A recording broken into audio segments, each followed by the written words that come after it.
Assalamualaikum warahmatullahi wabarakatuh. Salam sejahtera untuk kita semua. Semoga Allah tetap melimpahkan rahmat dan kesehatannya untuk kita semua. Kami dari kelompok 7 mata kuliah Ekonomi Mikro ingin mempresentasikan sebuah materi yang berjudul Teori Biaya Produksi. Baik, saya akan menjelaskan teori biaya produksi. Biaya produksi adalah semua pengeluaran yang dilakukan oleh perusahaan untuk memperoleh faktor-faktor produksi dan bahan-bahan mentah yang akan digunakan untuk menciptakan barang-barang yang diproduksi perusahaan tersebut. Biaya produksi yang dikeluarkan terbagi menjadi dua jenis, yaitu biaya eksplisit dan biaya tersembunyi. Biaya eksplisit adalah pengeluaran perusahaan berupa pembayaran dengan uang untuk mendapatkan faktor-faktor produksi dan bahan-bahan mentah yang dibutuhkan. Biaya tersembunyi adalah taksiran pengeluaran terhadap faktor-faktor produksi yang dimiliki oleh perusahaan. Contoh dari biaya tersembunyi yaitu pengeluaran untuk keahlian keusahawanan, produsen dan modal dalam perusahaan serta bangunan perusahaan. Dalam menganalisis biaya produksi perlu dibedakan dua jangka waktu, yaitu jangka pendek dan jangka panjang. Jangka pendek adalah jangka waktu di mana sebagian faktor produksi tidak dapat ditambah jumlahnya. Sedangkan jangka panjang yaitu jangka waktu di mana semua faktor produksi semua faktor produksi dapat mengalami perubahan. Biaya produksi yang pertama yaitu biaya produksi jangka pendek. Yang pertama yaitu biaya total.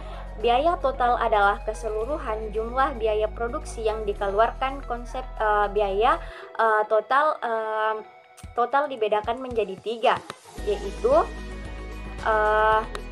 yang pertama biaya tetap total atau total fixed cost merupakan keseluruhan biaya yang dikeluarkan untuk memperoleh faktor produksi dan tidak dapat diubah jumlahnya. Misalnya mesin, sewa bangunan, dan lain-lain sebagainya. Yang kedua yaitu biaya berubah total atau total variable cost, merupakan biaya yang besarnya berubah-ubah tergantung banyak sedikitnya output. Semakin besar output, semakin besar pula biaya variabel yang dikeluarkan. Misalnya tenaga kerja dan bahan baku. Yang ketiga yaitu biaya total atau total cost, merupakan semua perbelanjaan ke atas faktor-faktor produksi yang digunakan, yang meliputi faktor produksi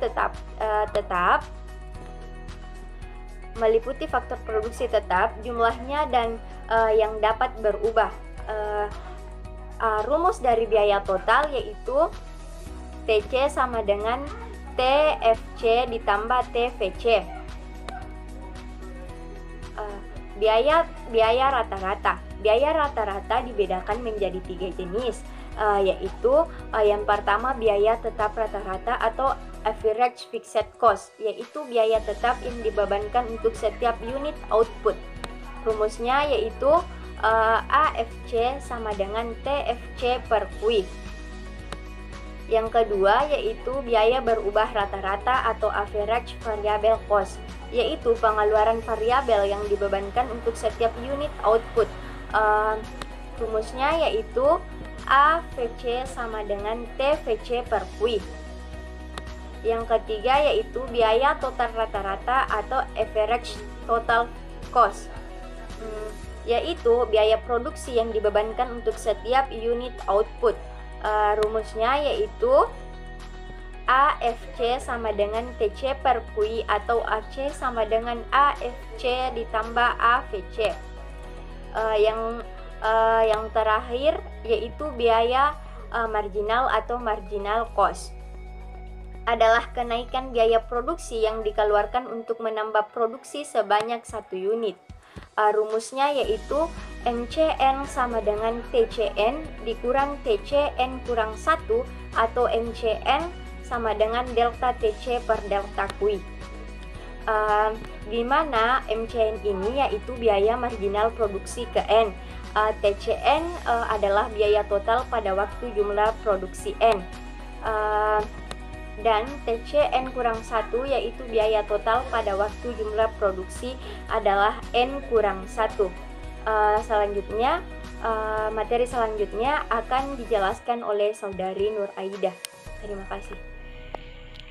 Pada tabel tersebut menunjukkan nilai-nilai berbagai pengertian biaya produksi yang dikeluarkan untuk menghasilkan suatu barang. Dalam membuat contoh yang terdapat dalam tabel tersebut, dimisalkan tenaga kerja adalah faktor produksi yang berubah-ubah jumlahnya, sedangkan faktor produksi yang lain jumlahnya tetap. Sehingga keseluruhan jumlah biaya produksi yang dikeluarkan produsen dapat dibedakan kepada dua jenis pembiayaan, yaitu biaya yang selalu berubah dan biaya tetap. Bentuk kurva biaya jangka pendek. Grafik yang menggambarkan kurva-kurva tersebut akan dibedakan menjadi dua bagian, yaitu yang menggambarkan kurva-kurva biaya total dan yang menggambarkan kurva-kurva biaya rata-rata dan biaya marginal. Kurva TFC yang menggambarkan biaya tetap total, kurva TVC yang menggambarkan biaya berubah total, kurva TC yang menggambarkan biaya total. Kurva TFC bentuknya adalah horizontal karena nilainya tidak berubah walau terjadi perubahan jumlah barang yang diproduksi, sedangkan TVC bermula di titik 0 dan semakin lama semakin bertambah tinggi. Ini menggambarkan bahwa kurva biaya total saat tidak ada produksi TVC sama dengan 0, dan kurva biaya rata-rata dan kurva marginal apabila semakin besar produksi maka semakin besar nilai biaya berubah total.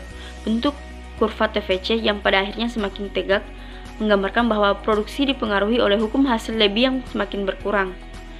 Kurva TC adalah hasil dari penjumlahan kurva TFC dan TVC. Oleh sebab itu, kurva TC bermula dari pangkal TFC, dan kalau ditarik garis tegak di antara TVC dan TC, panjang garis itu adalah sama dengan jarak di antara TFC dengan sumbu datar. Kurva biaya tetap rata-rata berbentuk menurun dari kiri atas ke kanan bawah. Bentuk yang demikian disebabkan karena ia menggambarkan bahwa semakin besar jumlah produksi, semakin kecil biaya tetap rata-rata. Kurva-kurva AVC, AC, dan MC mendekati bentuk huruf O. Bentuk kurva yang seperti itu mencerminkan bahwa kegiatan produksi dipengaruhi oleh hukum hasil lebih yang semakin berkurang, yaitu pada waktu produksi masih sangat rendah pertambahan, sejumlah tertentu biaya produksi akan menyebabkan pertambahan yang besar terhadap jumlah produksi. Tetapi apabila produksi telah menjadi semakin banyak, sejumlah tertentu biaya produksi akan menimbulkan pertambahan produksi yang semakin sedikit. Hubungan kurva MC dengan AVC dan AC. Misalnya pada waktu memproduksi sebesar 10, nilai AVC adalah 100, TVC adalah 10 kali 100 sama dengan 1000. Ketika menambah satu unit produksi lagi, biaya marginal adalah 56. Dengan demikian, TVC adalah 1000 tambah 56 sama dengan 1056. Dengan AVC 1056 per 11 sama dengan 96. Jika dimisalkan biaya marginal 155, maka sekarang TVC sama dengan 1000 tambah 155 sama dengan 1155. AVC sama dengan 1155 per 11 sama dengan 105. Dari contoh sebelumnya pada hakikatnya menunjukkan bahwa apabila MC lebih kecil dari AVC, maka nilai AVC menurun. Berarti jika kurva MC di bawah kurva AVC, maka kurva AVC sedang menurun. Apabila MC lebih besar dari AVC, maka nilai AVC akan semakin besar. Berarti jika kurva MC di atas AVC, maka kurva AVC sedang naik. Selanjutnya, sebagai akibat keadaan yang dinyatakan dalam poin 1 dan 2 pada kurva tersebut, maka kurva AVC dipotong oleh kurva MC di titik terendah dari kurva AVC. Dengan cara yang sama dapat dibuktikan bahwa kurva AC dipotong kurva MC pada titik terendah AC. Biaya produksi jangka panjang. Meminimumkan biaya dalam jangka panjang. Meminimumkan biaya produksi jangka panjang dapat dilakukan dengan memperluas kapasitas pabrik atau plant size. Dalam analisis ekonomi, kapasitas pabrik digambarkan oleh kurva biaya total rata-rata atau AC. Dalam usaha meminimumkan biaya dapat memperhatikan dengan melihat kurva AC untuk kapasitas yang berbeda-beda. Berikut adalah contoh kurva yang dapat kita lihat. Dimisalkan terdapat 3 kapasitas pabrik. kapasitas 1, kapasitas 2, dan kapasitas 3. Perusahaan memiliki 3 pilihan. Biaya produksi masing-masing ditunjukkan AC1, AC2, dan AC3. Apabila perusahaan menginginkan produksi 100, maka perusahaan menggunakan kapasitas 1. Apabila kapasitas 2, maka biayanya terlalu tinggi. Kapasitas 1 adalah paling efisien dan akan meminimumkan biaya produksi untuk produksi di bawah 130. Untuk produksi 130-240, kapasitas 2 paling efisien. Sedangkan untuk produksi melebihi 240, termasuk kapasitas 3, yaitu kapasitas yang harus digunakan oleh produsen. Biaya total rata-rata jangka panjang. Kurva LRAC adalah kurva yang menunjukkan biaya rata-rata yang paling minimum untuk berbagai tingkat produksi apabila perusahaan dapat selalu mengubah kapasitas produksinya. Kurva LRAC bukanlah dibentuk berdasarkan kepada beberapa kurva AC, tetapi berdasarkan kurva AC yang tidak terhingga banyaknya. Karena kurva AC banyak, maka kurva ini adalah kurva yang berupa garis lengkung yang berbentuk U. Kurva LRAC ada menyinggung berbagai kurva AC jangka pendek. Kurva ini dibentuk dengan menghubungkan berbagai titik pada kurva biaya rata-rata jangka pendek terendah pada berbagai macam tingkat produksi. Titik bersinggungan tersebut merupakan biaya produksi yang paling optimum atau minimum untuk berbagai tingkat produksi yang akan dicapai pengusaha dalam jangka panjang. Dapat kita lihat contoh kurvanya. Kurva LRAC tidak menyinggung kurva-kurva AC pada bagian titik terendah dari kurva AC. Hanya kurva ACX yang disinggung oleh kurva LRAC pada bagian ACX yang paling rendah, yaitu titik B. Kurva AC yang terletak sebelah kiri dari ACX disinggung oleh kurva LRAC yang bagian lebih tinggi dan di sebelah kiri dari titik terendah. Kurva AC2, titik 2 bukanlah terendah pada AC2. Titik tersebut terletak di sebelah kiri dari titik terendah AC2. Kurva AC yang terletak di sebelah kanan dari kurva ACX disinggung oleh kurva LRAC juga di bagian yang terletak di sebelah kanan dari titik yang terendah. Titik C pada kurva AC3 jelas menggambarkan keadaan tersebut. Di dalam jangka panjang, titik terendah dari suatu AC tidak menggambarkan biaya yang paling minimum untuk memproduksi satu tingkat produksi. Terdapat kapasitas produksi lain, AC lain, yang dapat meminimumkan biaya. Sebagai bukti perhatian AC1 dan AC2. Titik A1 adalah titik terendah pada AC1. Dengan demikian, dalam jangka pendek produksi sebesar QA dapat diproduksi dengan biaya yang lebih rendah dimanapun pada AC1. Tetapi biaya itu belum merupakan biaya yang paling minimum. Karena apabila kapasitas produksi berikut digunakan AC2, produksi sebesar QA akan mengeluarkan biaya sebanyak seperti yang ditunjukkan oleh titik A pada AC2. Skala ekonomi. Skala ekonomi adalah faktor-faktor yang menyebabkan operasi perusahaan semakin efisien dalam jangka panjang. Adapun faktor-faktornya antara lain, pertama, spesialisasi faktor-faktor produksi. Dalam perusahaan yang kecil ukurannya, para pekerja harus menjalankan beberapa tugas. Oleh sebab itu, mereka tidak dapat mencapai keterampilan yang tinggi di dalam mengerjakan pekerjaan tertentu. Dalam perusahaan yang besar dilakukan spesialisasi. Setiap pekerja diharuskan melakukan suatu pekerjaan tertentu saja, dan ini menambah keterampilan mereka. Produktivitas mereka pun bertambah tinggi dan akan menurunkan biaya per unit. Yang kedua, pengurangan harga bahan mentah dan kebutuhan produksi lain. Setiap perusahaan membeli bahan mentah, mesin-mesin, dan berbagai jenis peralatan untuk melakukan kegiatan memproduksi. Harga bahan-bahan tersebut akan menjadi bertambah murah apabila pembeli bertambah banyak. Makin banyak produksi, makin banyak bahan-bahan mentah dan peralatan produksi yang digunakan. Keadaan ini menyebabkan biaya per unit akan menjadi semakin murah. Ketiga, memungkinkan produk sampingan atau byproduct diproduksi. Di dalam perusahaan, ada kalanya terdapat bahan-bahan yang terbuang, yaitu barang-barang yang tidak terpakai yang merupakan residu yang diciptakan oleh proses produksi. Di dalam perusahaan yang kecil, biasanya jumlahnya tidak banyak dan adalah tidak ekonomis untuk diproses menjadi barang sampingan. Tetapi kalau perusahaan merupakan kegiatan memproduksi yang besar dan memiliki barang residu yang cukup banyak, barang residu ini dapat diproses menjadi barang yang diproduksi secara sampingan. Kegiatan yang baru ini biaya per unit dari keseluruhan operasi perusahaan. Yang terakhir, yang keempat adalah mendorong perkembangan usaha lain. Kalau suatu perusahaan telah menjadi sangat besar, timbul permintaan yang cukup ekonomis untuk mengembangkan kegiatan di bidang usaha lain yang menghasilkan barang-barang atau fasilitas yang dibutuhkan perusahaan yang besar tersebut.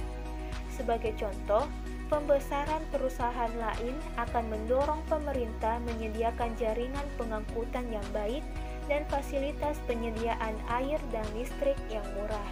Di samping itu, perusahaan yang menyediakan jasa kepada perusahaan yang besar tersebut akan berkembang.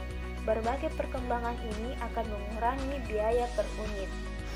Selanjutnya yaitu skala tidak ekonomi. Skala tidak ekonomi, kegiatan memproduksi suatu perusahaan dikatakan mencapai skala tidak ekonomi apabila pertambahan produksi menyebabkan biaya produksi rata-rata menjadi semakin tinggi. Keadaan ini diwujudkan oleh kegiatan memproduksi yang menurunkan efisiensinya. Wujud skala tidak ekonomi terutama disebabkan oleh organisasi perusahaan yang sudah menjadi sangat besar sekali sehingga menimbulkan kerumitan di dalam mengatur dan memimpinnya. Perusahaan yang terus-menerus membesar biasanya berarti jumlah tenaga kerja yang digunakan meliputi beribu-ribu orang dan mempunyai pabrik dan cabang di berbagai wilayah. Sebagai akibatnya, kegiatan dan organisasi perusahaan itu sudah menjadi sangat kompleks. Tidak mungkin lagi ia dipimpin oleh seorang manajer saja. Ini dapat mengakibatkan pengambilan keputusan dan kebijakan perusahaan yang sangat kaku dan memakan waktu yang sangat lama untuk merumuskannya. Keadaan ini mengurangi efisiensi kegiatan perusahaan dan menyebabkan biaya produksi rata-rata semakin tinggi. Biaya produksi merupakan semua beban yang harus dikeluarkan oleh produsen untuk dapat menghasilkan suatu barang atau produksi.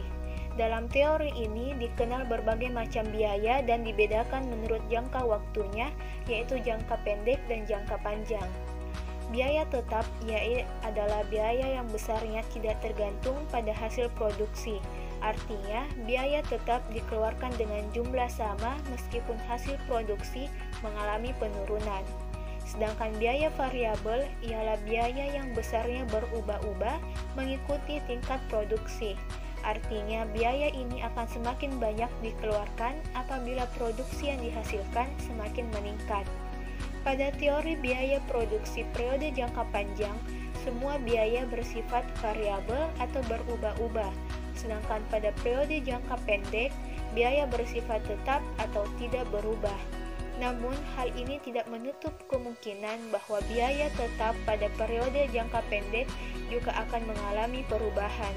Tentu hal ini dikarenakan faktor-faktor tertentu yang harus menambah biaya tersebut. Misalkan dalam suatu usaha, perkembangan dari usaha tersebut sangat maju dan oleh karena itu diperlukan tambahan peralatan untuk menunjang hasil produksi tersebut. maka tambahan biaya tetap dalam jangka waktu tersebut memang harus dikeluarkan. Pembacaan kesimpulan tadi sebagai penutup presentasi kelompok kami. Terima kasih atas perhatiannya. Sekian dari kami. Pak Topik menjahit kopiah dijahit beldu yang utuh. Wabillahi taufik wal hidayah. Wassalamualaikum warahmatullahi wabarakatuh.